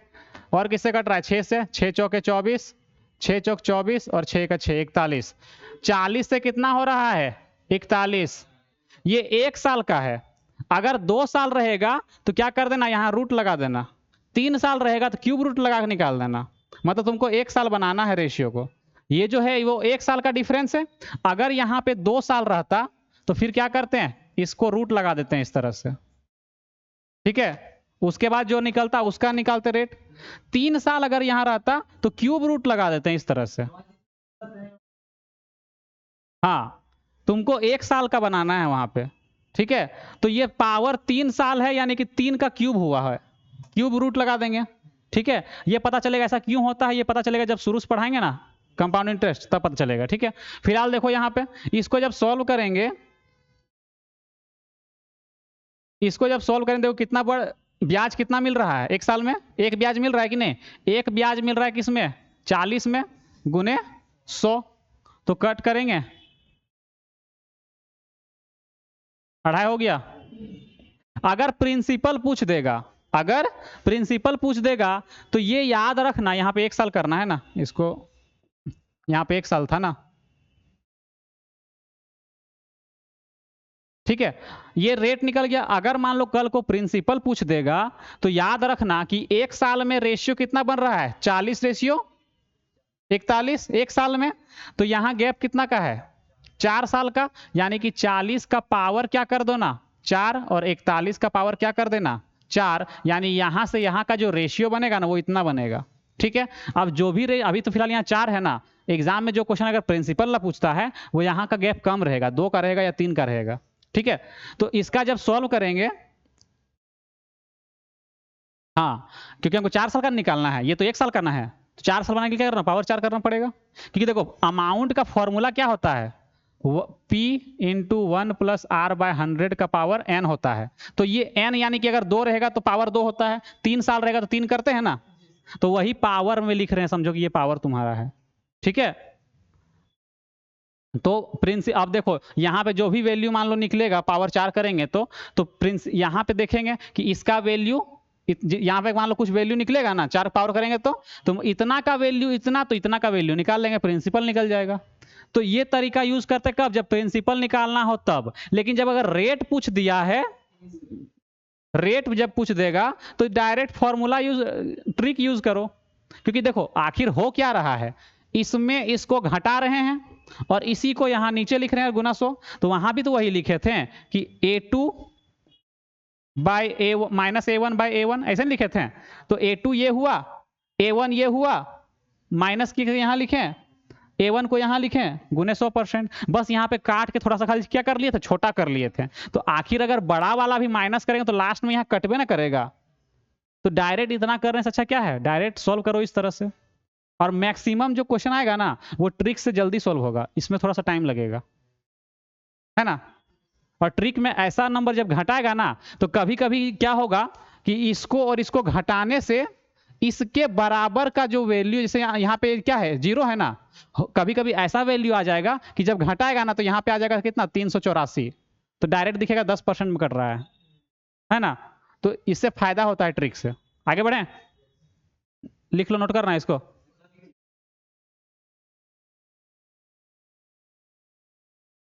अगला क्वेश्चन देखो, जल्दी जल्दी करते हैं अब। 10% वार्षिक चक्रवृद्धि ब्याज की दर पर 4,000 रुपए की राशि उधार दी जाती है और ब्याज वार्षिक संयोजित होता है। दूसरे और तीसरे वर्ष में प्राप्त साधारण ब्याज चक्रवृद्धि ब्याज का अंतर कितना है। देखो, जब भी इस तरह क्वेश्चन पूछेगा ना, दूसरा साल तीसरा साल का, तो प्रिंसिपल कितना दिया हुआ है, 4,000, ठीक है। 10% ब्याज है, यानी कि पहले 10 होगा, बाद में 11 हो गया होगा, या फिर फ्रैक्शन में लिखेंगे तो क्या लिखेंगे, पहले 10 था अब 11 हो गया, 11/10 लिखेंगे ना। तो देखो, इसको बनाने का एकदम शॉर्ट तरीका, एक लाइन में सोल्व होगा। 4,000 प्रिंसिपल है, ठीक है, तो पहले क्या करो, 10%, तो देखो ये जो है ये प्रिंसिपल में है, हमको ब्याज में उतरना है नीचे, तो 1/10 पहले कर लो। 10% यानी कि फ्रैक्शन वैल्यू क्या होता है, 1/10 होता है ना, तो पहले 1/10, ये पहुंच गए पहला साल का ब्याज। दूसरा साल में पहुंचना है तो 11/10 अब करना, कितना करना, 11/10। तीसरा ब्याज निकालना नहीं है, तीसरा ब्याज का अंतर चाहिए, तो दोनों के बीच का, इसका इसके बीच का अंतर कितना का, 1 का, यानी कि 1/10। सॉल्व करो, आंसर आ गया हमारा 44 रुपया निकलेगा ब्याज, परसेंट नहीं, ठीक है, 44 रुपया निकलेगा। ये आता कैसे, अब ये समझो, ठीक है, समझाते हैं। देखो डायग्राम, क्या ये वाला बताते हैं कैसे आता है। सो प्रिंसिपल को 10%, प्रिंसिपल मान लो P है, प्रिंसिपल P, और रेट जो है वो मान लो 10% है, ठीक है, रेट जो है वो 10% है। तो एक डायग्राम हम बना के दिखाते हैं कि मान लो प्रिंसिपल को 100 ले लो, P बराबर 100 ले लो, ज्यादा बढ़िया रहेगा, ठीक है। अगर यहाँ पे 100 रुपया मेरा प्रिंसिपल है, ये जो है वो मेरा प्रिंसिपल है, 10% ब्याज मिलेगा, यानी एक साल में कितना हो जाएगा, 110 रुपया। एक साल में कितना हो रहा है, 11/10 नहीं हो रहा है, हो रहा है ना। बस इसी को, डायग्राम को रट्टा मार लेना है, इसको बहुत सारा क्वेश्चन बन जाएगा इसके बाद इससे, ठीक है। और ये वाला यहाँ कोइन पूरा रांची में कोइन बताएगा, ये वाला देखो यहाँ पे। उसके बाद देखो यहाँ पे अगला साल का बात करेंगे, फिर एक साल, फिर एक साल होगा ना, तो फिर एक साल बाद कितना हो जाएगा, ये 121 हो जाएगा। फिर इसका 11/10 कर देना, 121, ठीक है। क्या होगा, यहाँ भी 11/10। इस तरह आगे बढ़ते जाएंगे ना, इस तरह आगे बढ़ते जाएंगे, तो ये हो जाएगा कितना, 31, वो इतना 133.1, ये भी 11/10 होगा, ठीक, देख लो चेक करके, है ना। इसका 11/10, ब्याज पे भी ब्याज मिलता है ना, तो पहले इस पे मिला तो यहाँ 10% ब्याज, तो हम क्या करते हैं कि 100 रुपया 10 रुपये ब्याज, टोटल कितना हो गया, 110, तो इसमें डायरेक्ट निकाल दिए, फिर इसमें निकाल दिए, तो ये निकला। देखो ब्याज कितना मिला, यहाँ पे 10 रुपया, यहाँ पे ब्याज 11 रुपया, यहाँ पे ब्याज 12.1 रुपया। अब ब्याज को अगर देखें तो ये भी क्या हो रहा है, 11/10, और ये भी क्या हो रहा है, 11/10, यानी कि अमाउंट, ये ऊपर वाला मेरा क्या है, अमाउंट चल रहा है, इधर जो ऊपर चल रहे हैं ये मेरा अमाउंट है, और नीचे वाला क्या है, ब्याज है, इंटरेस्ट है, ठीक है। तो अब समझो ये 100 से नीचे उतरने के लिए ब्याज में 1/10 किए हैं, तब ना हुआ 10, 100 से 10 हो गया। अब जरा सोचो, ये पहला साल का, ये दूसरा साल का ब्याज है ना, प्रिंसिपल यहां था, हमको निकालना है दूसरा साल और तीसरा साल का अंतर, तो ये पहला साल हुआ, ये दूसरा साल, ये तीसरा साल, है ना। तो प्रिंसिपल से पहले यहां उतरे, यहां से यहां जाने के लिए 11/10, यहां से यहां आने के लिए 1/10 किए थे, यहां से प्रिंसिपल था, प्रिंसिपल से यहां उतरने के लिए, ब्याज में उतरने के लिए 1/10 किए थे। 1/10 से दूसरा साल का ब्याज पहुंचने के लिए कितना किए थे, 11/10। तीसरा साल का अंतर ना चाहिए, पहुंचना तो नहीं है, अंतर चाहिए, तो दोनों के बीच का अंतर कितना का बनेगा, 1/10 का, ठीक है। तो डायरेक्ट इसको याद रखेंगे, तो ये वाला एक लाइन में सोल्व होगा। ये तुम्हारा बेसिक है। अभी इसमें और भी कुछ बताना है, लेकिन यहां बताएंगे तो बहुत दिक्कत होगा, ठीक है, उसको बताएंगे कंपाउंड इंटरेस्ट में जब पढ़ाएंगे वहां पे, ठीक है। उसके जब कुछ और रहेगा तो उसका फ्रैक्शन वैल्यू देखना। अगर 20% रहेगा तो 1/5, यानी कि 5 से 6 यानी 6/5, 6/5, 6/5, 6/5, 6/5 होगा। यहाँ पे 1/5 होगा। हाँ, हम 10% लेके चले ताकि आसान लगे समझाने में, समझा। यहाँ पे 10% एग्जाम कुछ भी रह सकता है, तो उसके हिसाब से फ्रैक्शन वैल्यू देखेंगे। ठीक है, तो ये डायग्राम रट जाओ पूरा, है ना। इसी डायग्राम का वही रेशियो है। देखो एक साल में रेशियो कितना, 10:11, 10:11, 10:11, यानी एक साल में सबका रेशियो क्या रहेगा, सेम रहेगा। 2 साल बोलेंगे, देखो 100 है 121 2 साल में, तो स्क्वायर हो रहा है कि नहीं हो रहा है। 10 का स्क्वायर 100, 11 का स्क्वायर 121। 3 साल का डिफरेंस देखो, रेशियो 100, 1300, 133.1 कितना हो रहा है, क्यूब हो रहा है। पॉइंट हटाएंगे तो इधर जीरो लग जाएगा, 1000 क्यूब हो जाएगा नहीं हो जाएगा। तो ये डायग्राम से बहुत सारा क्वेश्चन बनेगा। अगला क्वेश्चन देखो, 200 मीटर गुने 180 मीटर माप वाले एक आयताकार बगीचे के बाहर से कितना 10 मीटर चौड़ी एक सड़क घिरी हुई है। ठीक है जो, ठीक है। देखो एक क्या है, पार्क है या फिर मैदान है, ग्राउंड है, ठीक है, आयताकार बगीचा है मान लो, ठीक है। एक आयताकार क्या है, बगीचा है। इसके चारों ओर जो है, इसके चारों ओर 10 मीटर का क्या मिल लगा बनाया गया है, रास्ता बनाया गया है। 10 मीटर का रास्ता, यानी यहां से यहां तक का जो डिफरेंस है वो 10 मीटर का है, और यहां से यहां जो डिफरेंस है वो 10 मीटर का है। ठीक है, बगीचा का जो लंबाई और चौड़ाई दिया हुआ ये 200 मीटर है पूरा, यहां से यहां तक, ठीक है। और यहां से यहां तक जो है वो 180 मीटर का है। तो जरा सोचो, अगर बाहर वाला का माप करेंगे कितना होगा, 10 मीटर इधर जुट जाएगा, 10 मीटर इधर जुट जाएगा, यानी कि 200 मीटर। इधर जोड़ेंगे 10 मीटर इधर जुट जाएगा, 10 मीटर इधर, यानी कि पहले 200 था, अब कितना हो जाएगा 220। बाहर वाला का क्षेत्रफल निकाल लो, अंदर वाला का माइनस कर दो, रास्ता निकल जाएगा क्षेत्रफल। तो क्या करेंगे, रास्ता का क्षेत्रफल क्या करेंगे, बाहर का क्षेत्रफल कितना, लंबाई गुने चौड़ाई, लंबाई है 220 और चौड़ाई है 200। अरे 10 मीटर का रास्ता है तो इधर से 10 जुट गया, इधर से 10 जुट गया। माइनस करेंगे कितना, अंदर का क्षेत्रफल, लंबाई 200 गुने 180, 200 दोनों में कॉमन दिख रहा है, बाहर ले लो, अंदर क्या हो जाए 222, सॉरी 220 और 180, माइनस करेंगे तो 40, गुना कर दो 8000, और ये जो निकलेगा वो मीटर स्क्वायर में निकलेगा। इजी है। रास्ता बाहर में, रास्ता अगर अंदर में रहता तो क्या करते, माइनस करते उसके बाद आगे बढ़े। अगला क्वेश्चन, ए बी सी ने एक व्यापार शुरू किया तथा 5:6:8 के अनुपात में पूंजी निवेश की।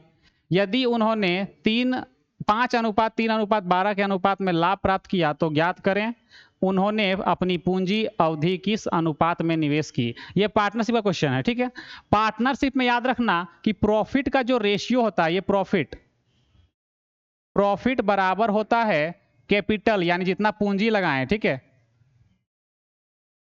कैपिटल इनटू टाइम, जितना समय के लिए लगाएंगे पूंजी उतना ज्यादा प्रॉफिट होगा ना, तो दोनों को गुना करते हैं। तो अगर हमको यहां से क्या निकालने बोला गया है, टाइम ना, तो टाइम निकालेंगे तो क्या हो जाएगा, रेशियो उल्टा हो जाएगा ना, ये कैपिटल इधर आ जाएगा, यानी कि प्रॉफिट को ऊपर और क्या लिखेंगे, कैपिटल को नीचे।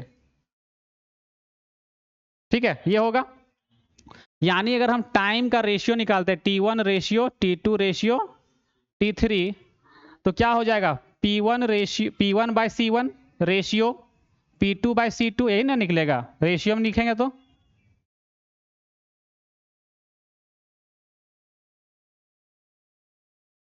क्योंकि यहाँ पे एक ठो पूंजी नहीं ना है, 3 गो है ना, तो 3 ठो का रेशियो निकलेगा, है ना। ये फॉर्मूला है, इसका रेशियो निकाल दिए। हमको क्या पता है, पूंजी पता है, हमको टाइम निकालना है। पूंजी कितना है, 5, 6 और 8 के रेशियो में, और ये कितना है टाइम, ये सॉरी प्रॉफिट 5, 3 और 12 के रेशियो में। तो 5/5 करो रेशियो, 3/6 करो रेशियो, 12/8 करो और सोल्व कर दो। 5 से कटेगा एक बार में, 2 बार में, और ये 2 4 दूनी 8, 4 तिया 12। ठीक है, 2 दूनी कितना, यहाँ पे एलसीएम कितना 2, तो यहाँ पे कितना हो जाएगा 2, यहाँ पे 2 है पहले से तो 1, यहाँ पहले से 2 है तो 3, ये आंसर हो जाएगा ऑप्शन ए। ठीक है, कुछ नहीं करना है, बस फॉर्मूला पुट कर दिए। आगे बढ़े, अगला क्वेश्चन, दूध तथा पानी से भरे हुए 3 बर्तनों की धारिता 3:2:1 है। बर्तनों में दूध और पानी का अनुपात क्रमशः 5:2, 4:1, 4:1 है। पहले से 1/3, दूसरे से 1/2 और तीसरे से 1/7 मिश्रण निकालकर एक नए बर्तन में क्या करते हैं, रखते हैं। ठीक है, तो नए मिश्रण में पानी का प्रतिशत बताना है। ठीक है, देखो मिल्क और एक तरफ लिखते हैं वाटर। ठीक है, पहला मिश्रण में 5:2 के अनुपात में है मिश्रण, दूसरा बर्तन का बात करेंगे तो 4:1 में, और तीसरा बर्तन में भी 4:1 में है। ठीक है, टोटल अगर हम देखें यहाँ पे तो कितना है 7 यूनिट, इसमें टोटल कितना है 5 यूनिट, और इसमें टोटल कितना है 5 और 1 6 यूनिट। तुम लोग को जीडी वाला बैच में पढ़ाए थे, पृथ्वी में उत्तरी गोलार्ध में भूमि और जल का अनुपात बताए थे, कैसे नहीं बताए, कंफर्म बताएं, बाद में बताए हैं।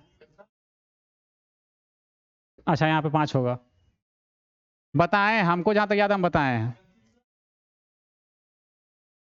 पूरी पृथ्वी में भूमि और जल का अनुपात कुछ था, उत्तरी गोलार्ध में कुछ दिया, दक्षिणी गोलार्ध का निकालना पड़ा। अच्छा, अभी याद आ जाएगा, याद आ जाएगा, अभी बनाएंगे ना, अभी अपने आप याद आएगा। देखो अभी तुम देखो ना, अभी याद आता है कि नहीं आता है। देखो क्या करते हैं हम, पहले क्या करते हैं, बराबर कर लेते हैं इसको हम क्या करते हैं, पहले रेशियो लेके बराबर करते हैं कि मान लो तीनों बर्तन में क्या है, बराबर बराबर मात्रा है, मान लेते हैं।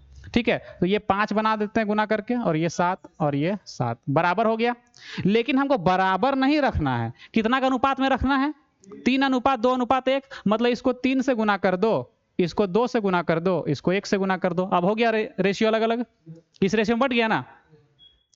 लेकिन अब जब हम तीसरा बर्तन जब यहां निकालेंगे, चौथा बर्तन, ये पहला बर्तन, ये दूसरा और ये तीसरा, जब इसको चौथा बर्तन में निकालेंगे तो कितना कितना भाग निकाल रहे हैं, 1/3, 1/2 और 1/7, यानी कि इसका 1/3 भाग ना निकाल रहे हैं, इसका 1/2 भाग और इसका 1/7 भाग। इस तरह से करने के लिए नहीं बताए हैं कोई क्वेश्चन में, क्या बात करता है तुम लोग, बताएं फिर भी, वीडियो अगर डाला रहता तो बताते फिर, है ना। देखो आगे, ये 7 कटेगा, छोड़ो कोई बात नहीं। देखो यहाँ पे 3 से 3 कट गया ना, तो यहाँ कितना से मल्टीप्लाई हुआ, एक्स्ट्रा 5 से ना, तो यहाँ भी क्या करो 5 से मल्टीप्लाई कर दो, यहाँ 5 से मल्टीप्लाई, यहाँ पे कितना से मल्टीप्लाई 7 से, यहाँ कितना से मल्टीप्लाई कुछ नहीं, मतलब 1 से, ऐसे रहने दो।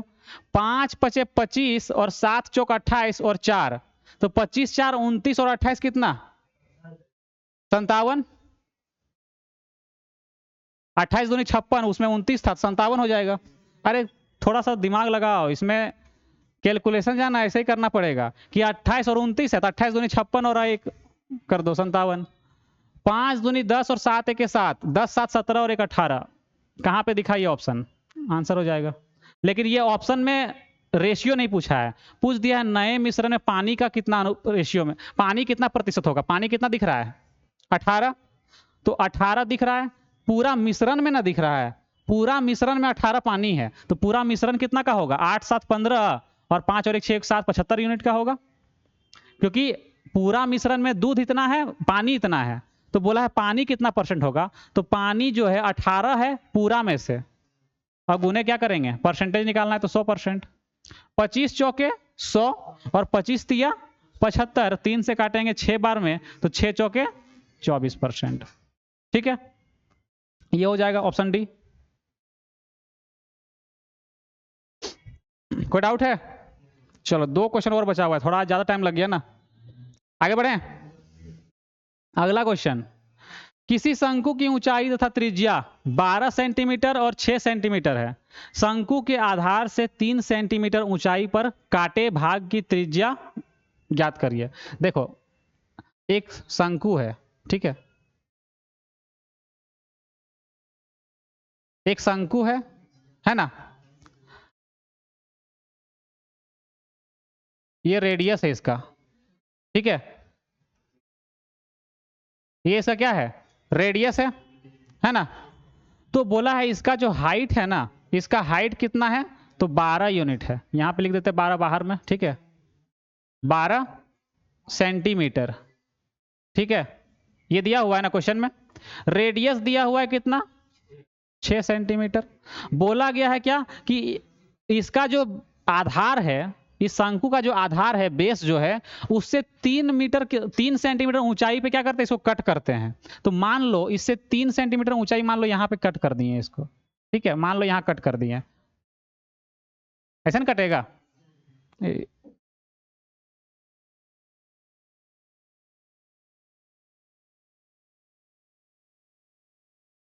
मान लो यहां काट दिए, ठीक है, तो यहां पे एक रेडियस बनेगा इस तरह से, बनेगा ना, इस तरह होगा। तो हमसे पूछा है कि यहां वाला रेडियस क्या होगा, ये जो दिख रहा है ना यहां वाला पार्ट, यहां वाला जो पार्ट दिख रहा है, ये पूछा गया है, ठीक है। तो थोड़ा सा ज्योमेट्री का भी नॉलेज होना चाहिए। ये बन रहा है क्या चीज, यहाँ पे समकोण त्रिभुज नहीं बन रहा है, बन रहा है ना, और यहाँ पे इस तरह का कट लग रहा है। तो यहाँ पे जो है सिमिलरिटी यूज होगा, समरूपता, समरूपता पढ़ा है ना, समरूपता थोड़ा सिमिलरिटी यूज करेंगे, जल्दी बनेगा क्वेश्चन। सिमिलरिटी में क्या होता है कि अगर दो ट्रायंगल सिमिलर है, मान लो इसका नाम देते हैं ए, इसका नाम देते हैं बी, और इसका नाम देते हैं सी, यहां पे नाम देते हैं डी, और इसका नाम देते हैं ई, ठीक है। तो अगर ए, डी और ई जो है वो सिमिलर है, ट्रायंगल ट्रायंगल ए, बी और सी का, ये दोनों ट्रायंगल अगर सिमिलर है, तो इसका जो कोरस्पॉन्डिंग रेशियो होता है वो बराबर होता है, यानी कि AD by AD by A B बराबर ए ई बाय ए सी, ठीक है।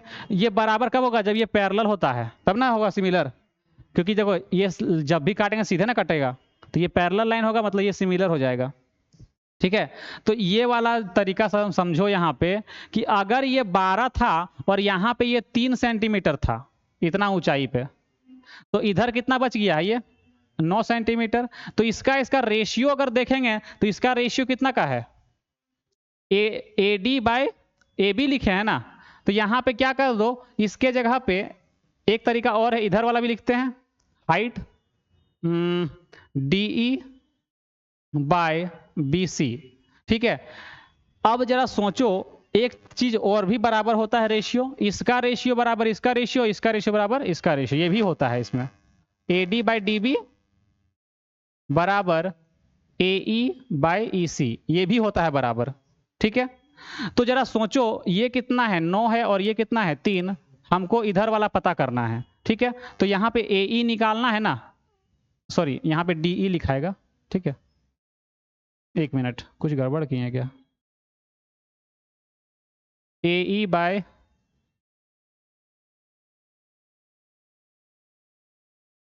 इसको अभी छोड़, यहाँ पे ए ई बाई ई सी ये लिखे थे ना, इसको अभी छोड़ दो। इसका रेशियो देखो, इसका रेशियो कितना है, 9 और 3, यानी कि 3 रेशियो 1, 3 रेशियो 1। तो हमको पता है कि जब ये ट्रायंगल सिमिलर होता है कि ये वाला जो भाग है वो इसका आधा होता है, ये भी पढ़ा है ना, कि डीई जो है वो क्या होगा, बीसी का आधा होता है, ठीक है। तो अगर ये पूरा 6 है, बीसी कितना है, 6 है, तो ये कितना होगा, कितना होगा, आधा होगा, कंफर्म। आधा नहीं होता है, आधा कब होगा, जब ये रेशियो 1, हम बोलेंगे तो हाँ बोल देता है, ये मिड पॉइंट में जब होगा ना 1:1, तब ये आधा होता है। क्या हुआ, क्या क्या आधा बट, देखो ये, अच्छा इसको ऐसे मत करो, देखो तुम लोग बहुत कंफ्यूज होता है, देखो इसको छोड़ दो, इसको भूल जा, भी इसको भूल जा थोड़ा देर के लिए, छोड़ दो इसको भी भूल जा कि यहाँ पे 9 है, ये भी भूल जाओ, इसको भी भूल जा, नहीं नहीं इसको भूल जाओ। देखो ये वाला है यहाँ पे, ठीक है। ये वाला होता है ना, इतना तो याद है ना। अब मान लो ये पूरा 12 था, AD कितना है यहाँ पे, AD बाय AB, तो AD तो हमको नहीं पता है, तो AD को हम लिख सकते हैं AB बाय DB, ये लिख सकते हैं कि नहीं, या BD जो भी है, DB या BD जो भी लिख सकते हैं, ये लिख सकते हैं ना। एक मिनट, उल्टा बोल दिए ना, माइनस करना होगा, यहाँ माइनस DB ये लिख सकते हैं, और बटा में AB है ही, इसको छोड़ दो, इसका कोई मतलब नहीं, हमको इसका चाहिए, तो DE बाई BC, इसको ऐसे ही रहने दो, कोई फर्क पड़ेगा इससे, कोई फर्क नहीं पड़ता। AB बराबर कितना है 12, और DB कितना है 3, और ये AB कितना है 12, और ये DE BC कितना है 6, 6 दूनी 12, यहाँ पे कितना आ गया 9/2, यानी कि 4.5, बस। ठीक है, ये क्वेश्चन है किसका, मेंसुरेशन का, लेकिन रूल अप्लाई हो रहा है ज्योमेट्री का, है ना। सब कुछ पढ़ना पड़ेगा, ठीक है, ऐसा नहीं कि ये नहीं पढ़े, ये सिलेबस में नहीं है तो नहीं पढ़ेंगे, काम चल जाएगा, कहीं ना कहीं यूज हो जाता है। हाँ बना रहा। चलो देखो अगला क्वेश्चन बोला है, लास्ट क्वेश्चन है, देखो 20 नंबर, बहुत देर हो गया आज। दो समबाहु त्रिभुजों के क्षेत्रफलों का अनुपात दिया हुआ है, एरिया का रेशियो दिया हुआ है, कितना है 25:36, तो पूछा गया शीर्षलंब यानी एल्टीट्यूड, एल्टीट्यूड, ठीक है, यानी कि इसी देखो समबाहु त्रिभुज है ना, क्या है समबाहु त्रिभुज है, तो याद रखना कि समबाहु त्रिभुज का मीडियन बोलेगा, हाइट बोलेगा, एल्टीट्यूड बोलेगा मतलब शीर्षलंब बोलेगा, या फिर एंगल बाइसेक्टर बोलेगा कोण समद्विभाजक, या फिर लाइन लंब समद्विभाजक, कुछ भी बोल दे, वो यही वाला हाइट होता है, सब सेम होता है, सब एक ही लाइन होता है ना। ये जो लाइन है ना, यही तुम्हारा मिड पॉइंट, मीडियन है, मतलब कि माध्यिका, यही तुम्हारा हाइट भी है, यही तुम्हारा शीर्षलंब भी है, और यही वाला तुम्हारा क्या है कोण समद्विभाजक भी है, और यही वाला तुम्हारा परपेंडिकुलर बाइसेक्टर यानी कि लंब समद्विभाजक भी है। ठीक है, तो जरा सोचो, जब सब एक ही चीज हुआ है तो हम बोल सकते हैं कि ये मेरा हाइट है और ये मेरा ए होता है। हाइट जो होता है वो क्या होता है, ये जो है ये, अच्छा इसको छोड़ दो अभी, एरिया जो निकला है वो स्क्वायर के फॉर्म पे होगा, और हाइट तो स्क्वायर फॉर्म पे होता नहीं है, तो क्या निकालना है, इसका रूट लगा दो, सिर्फ एल्टीट्यूड लिखेंगे हमको, 5 और 6 निकल जाएगा, बस यही होगा आंसर। ठीक है, समबाहु त्रिभुज का देखो क्षेत्रफल क्या होता है, ये ए होता है, ये भी ए, ये भी ए, तो √3/4a² होता है। ठीक है, और हाइट होता है √3/2a, ये h होता है, तो h क्या है, यही वाला मेरा क्या होगा शीर्षलंब भी होगा, इसी को शीर्षलंब भी बोल देंगे, इसी को मीडियन भी बोल देंगे, है ना। ठीक है, चलो आगे बढ़े, नोट नोट कर लिया ना। चलो ये हो गया तुम लोग का आज का कहानी खत्म। ठीक है, नहीं बोलो कितना स्लो फोटो क्लिक करता है जी तुम लोग, हो गया ना। तो आज का कहानी खत्म, कल फिर से मिलेंगे 20 क्वेश्चन के साथ, है ना। चलो।